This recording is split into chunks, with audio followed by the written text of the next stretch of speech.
साथियों नमस्कार। अभी श्राद्ध पर्व चल रहा है। इसे कड़वे दिन भी कहते हैं या करु दिन भी कहते हैं। लोग इन दिनों कोई शुभ कार्य नहीं करते हैं और अपने पितरों का श्राद्ध तर्पण आदि करते हैं और एक विशेष जाति के लोगों को भोजन कराते हैं और उन्हें दान देते हैं। और उनका ऐसा विश्वास है, एक आम विश्वास है कि उन्हें भोजन कराएंगे, दान देंगे तो पितरों को भोजन मिलेगा और पितरों को ऊपर अच्छा स्थान मिलेगा, यानी कि उन्हें वहाँ कोई तकलीफ़ नहीं होगी। अभी स्वर्ग और नरक की बात जब कर रहे हैं तो आज हम स्वर्ग और नरक में से एक चीज़ लेते हैं, नरक। कि नरक कितने प्रकार के हैं और उनका स्वरूप कैसा है, तो इस पर एक पुस्तक है जिसका नाम है गरुड़ पुराण। तो गरुड़ पुराण में जो है गीता प्रेस गोरखपुर से प्रकाशित है, उस पर लिखा हुआ है पेज नंबर 456 में। तो चलिए इसमें लिखा क्या है देखते हैं। नरकों का स्वरूप, नरकों में प्राप्त होने वाली विविध यातनाएं तथा नरक में गिरने वाले या गिराने वाले कर्म एवं जीव की शुभ अशुभ गति। अब इसमें भगवान जी कहते हैं, अनेक कोई बात लिखी तो भगवान जी के नाम से, भगवान जी के मुखाग्रविंद से ही करवाते हैं लोग कि हे अरुण के छोटे भाई गरुण, यानी गरुण जो है वो अरुण के छोटे भाई हैं। नरक तो हजारों की संख्या में है, सभी को विस्तृत रूप से बताना संभव नहीं है। बताइए, भगवान के लिए भी नरकों के बारे में विस्तृत रूप से बताना संभव नहीं है, अतः मैं मुख्य मुख्य नरकों को बता रहा हूँ। हे पक्षीराज, तुम मुझसे यह जान लो कि रौरव नामक नरक अन्य सभी की अपेक्षा प्रधान है। यानी जो नरक हैं तो कई प्रकार के, लेकिन उसमें रौरव नाम का जो नरक है वो प्रधान है। झूठी गवाही देने वाला और झूठ बोलने वाला व्यक्ति रौरव नरक में जाता है। अब जितने भी आजकल जो झूठी गवाही देते हैं अदालतों में, उनको ये सुनाना चाहिए, और जो भी झूठ बोलते हैं उनको भी ये सुनाना चाहिए कि वो झूठ बोलने पर या झूठी गवाही देने पर जिस नरक में जाएंगे उसका नाम है रौरव नरक। इसका विस्तार 2000 योजन है। अच्छा, इसकी मतलब इसका एरिया कितना बड़ा वो बताया जा रहा है। तो विस्तार बताया कि 2000 योजन विस्तार है। जांग भर की गहराई में वहाँ दुस्तर गड्ढा है, यानी कि जांग भर की गहराई में जितना बड़ी जांग होती है उतनी बड़ी वहाँ पर गड्ढा हो। दहकते हुए अंगारों से भरा हुआ वह गड्ढा पृथ्वी के समान बराबर, वहाँ की भूमि भी तप्तांग जैसी है। यानी जितनी पृथ्वी के समान बराबर वहाँ की भूमि भी तप्तांग जैसी, यानी कि जितना टेम्परेचर पृथ्वी का है उतना ही वहाँ का टेम्परेचर है। उसमें यम के दूत पापियों को डाल देते हैं, जो यमराज के दूत हैं पापियों को उस गड्ढे में डाल देते हैं। उस जलती हुई अग्नि से संतप्त होकर पापी उसी में इधर उधर भागता है, उसके पैर में छाले पड़ जाते हैं। अब देखिए, जो मर गए हैं उनके पाँव भी होते हैं। भाई, मरा आदमी यहाँ से जाता कैसे देखा आपने? जब मर गया तो जल के राख हो जाता है, कुछ बचता नहीं है, न पाँव, न हाथ, न सर, न बाल, न नाखून, न दांत, न चमड़ी, कुछ नहीं बचता है। लेकिन जब वो नरक में जाता है तो उसके पाँव रहते हैं, है ना। तो पाँव में उसके छाले पड़ जाते हैं जो फूट कर बहने लगते हैं। रात दिन वह पापी वहाँ पैर उठा उठा कर चलता है। अच्छा, रात दिन भी वहाँ होता है और पापी जो है जिसको नरक में डाला गया है वो पाँव उठा उठा के चलता है, क्योंकि उसके पाँव में छाले पड़ गए होते हैं। इस प्रकार वह जब 1000 योजन उस नरक का विस्तार पार कर लेता है। अच्छा, ये जो है इस नरक को पार करना होता है। जो मतलब जैसे कि बताया गया है कि इसका जो विस्तार है वो 1000 मतलब इसकी जो 1000 योजन के इसका विस्तार बताया गया है। इसमें हालांकि चौड़ाई और लंबाई बताई नहीं गई है, अपन लंबाई बस मान लें इसकी, या दोनों तरफ भी मान लें। भाई, पार तो करना है तो चौड़ाई की ही बात कर लें तो 1000 योजन पार करना होता है। और जब उसके पार कर लेता है तब उसे पाप की शुद्धि के लिए उसे उसी प्रकार से दूसरे नरक में भेजा जाता है। अभी यहाँ तक कुछ हुआ नहीं, मतलब उसके बाद दूसरे नरक में भेजा जाएगा। आए कहते हैं कि महारौरव नाम के भी नरक की बात सुनिए। ये मुखाग्रबिंद से कलाई गई ये बातें भगवान के मुखाग्रबिंद से कि यह नरक 5000 योजन में फैला है। अब जो रौरव नरक है वो 1000 योजन में फैला है और जो महारौरव नरक है वो अब 5000 योजन में फैला हुआ है। वहाँ की भूमि तांबे के समान रंग वाली है, उसके नीचे अग्नि जलती रहती है। यानी जो वहाँ की ज़मीन है वो तांबे के समान रंग वाली है और उसके नीचे अग्नि जलती रहती है।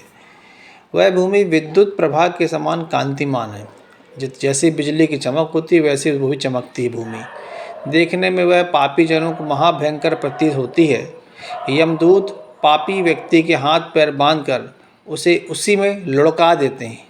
अच्छा, यहाँ पर देखिए, पापी जो मर गया है, जो जल गया है, भुंज गया है, गड़ गया है, अब उसके हाथ पाँव तो है नहीं, सब खत्म हो गया है, लेकिन वहाँ उसके हाथ पाँव रहते हैं।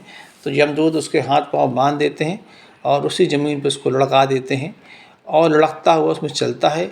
मार्ग में कौआ, बगुला, भेड़िया, उल्लूक, मच्छर, उल्लूक मतलब उल्लू, मच्छर और बिच्छू आदि जीव जंतु क्रोध आतुर होकर उसे खाने के लिए तत्पर रहते हैं। अच्छा, मज़े की बात है, अब यहाँ तो भेड़िया देखा होगा आपने, भेड़िया, बगुला, उल्लू, मच्छर, जितने बिच्छू है ये सब मरते हैं और मर के फिर अंत में गल जाते हैं, ख़त्म हो जाते हैं, हड्डियाँ बचती हैं केवल। अब ये वहाँ भी रहते हैं। अब वहाँ कैसे पहुँचते हैं, वहाँ कैसे इनके जीव का विस्तार हुआ है, अभी तो वही जाने।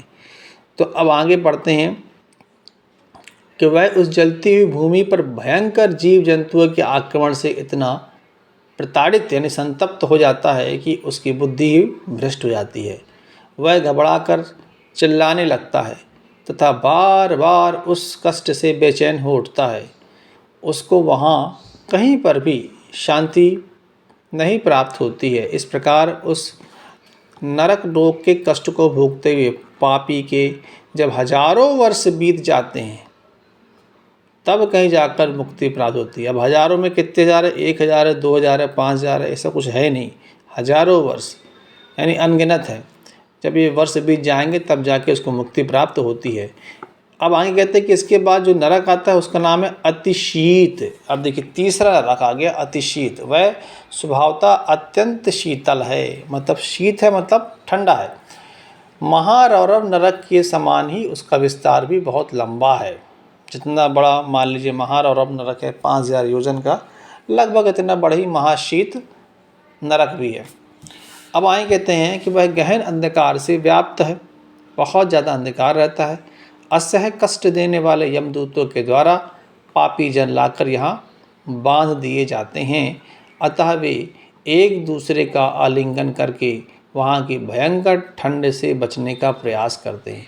अब मतलब दो पापी भी यहाँ पर हैं तो एक दूसरे को पकड़ लेते हैं, लपट जाते हैं ताकि थोड़ी गर्मी आ जाए। भाई शरीर जब आपस में रगड़ेंगे तो गर्मी आएगी, मगर शरीर तो होता नहीं है, आत्मा का शरीर कहाँ से आएगा भाई।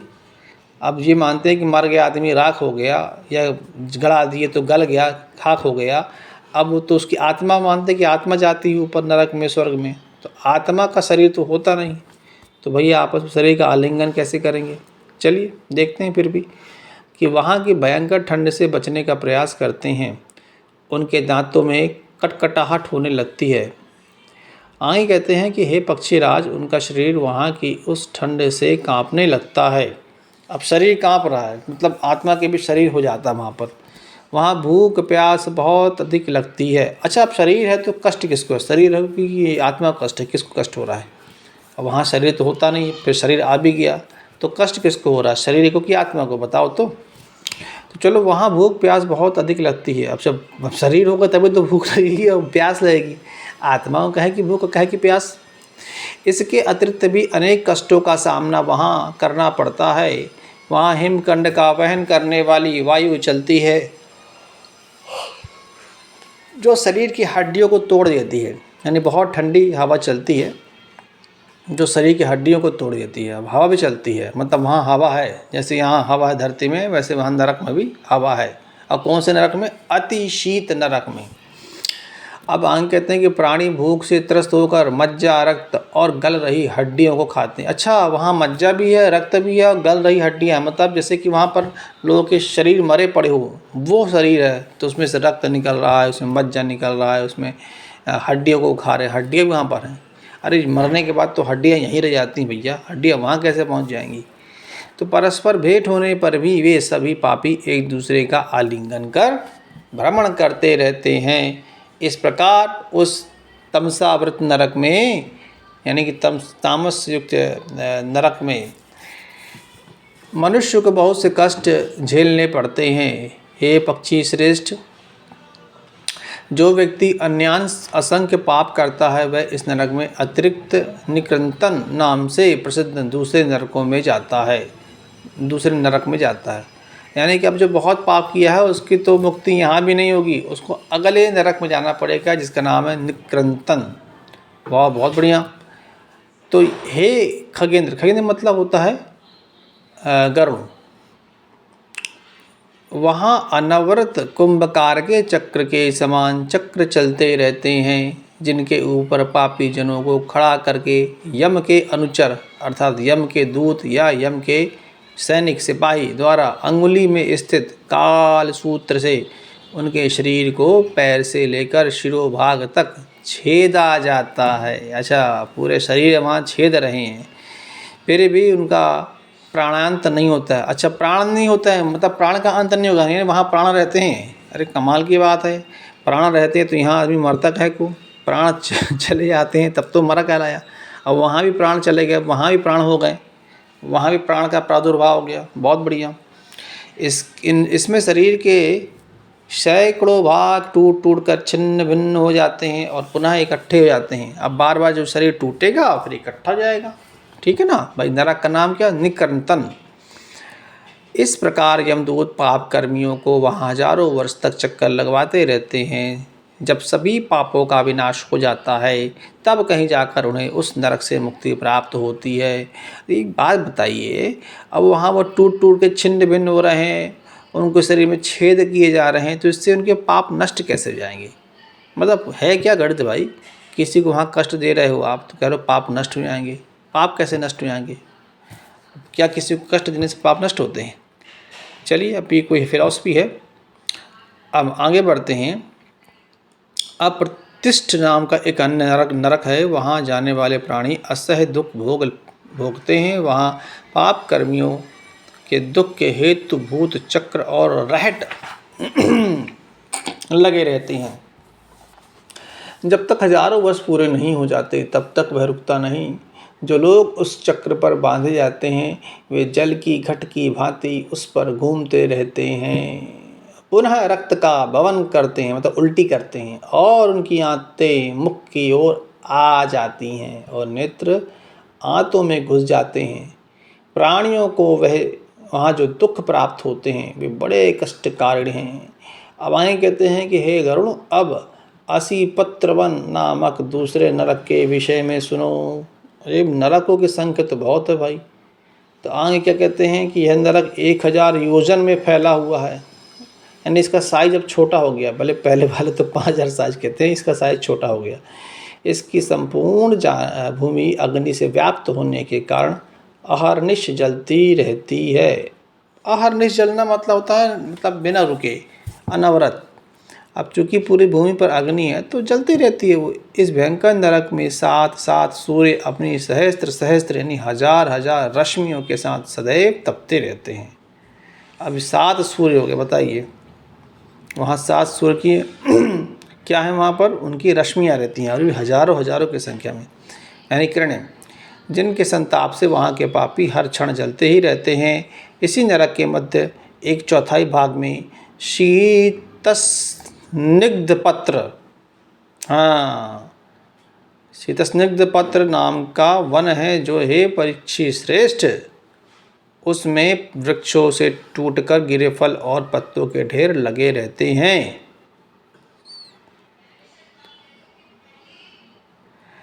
अच्छा, आगे क्या है? मांसाहारी बलवान कुत्ते उसमें विचरण करते रहते हैं। वे बड़े बड़े मुख वाले, बड़े बड़े दांत वाले और व्याघ्र मतलब बाघ की तरह महाबलवान होते हैं। अत्यंत शीत एवं छाया से व्याप्त उस नरक को देखकर भूख प्यास से पीड़ित प्राणी दुखी होकर करुण क्रंदन करते हुए वहाँ जाते हैं। अब मतलब देखिए, नरक में भूख भी लगती है और प्यास भी लगती है और रोते भी हैं वहाँ। भाई आत्मा रो रही है, शरीर भी मिल जाता है उनको, शरीर में छेद भी हो रहे हैं आत्माएं, और उनको जो शरीर उनका रो भी रहा है, उनको जलन भी हो रही है, वहाँ तपाया जाता है। ताप से तपती हुई पृथ्वी की अग्नि से पापियों के दोनों पैर जल जाते हैं। अच्छा, पाँव तो रहते हैं, पाँव जल रहे हैं। अत्यंत शीतल वायु बहने लगती है, ठंडी हवा बहने लगती है। इसके कारण उन पापियों के ऊपर तलवार के समान तीक्ष्ण धार वाले पत्ते गिरते हैं। अब ठंड का समय हो भैया, और काट मतलब तीक्ष्ण धार वाले पत्ते गिरे शरीर पे तो कितना दर्द होगा।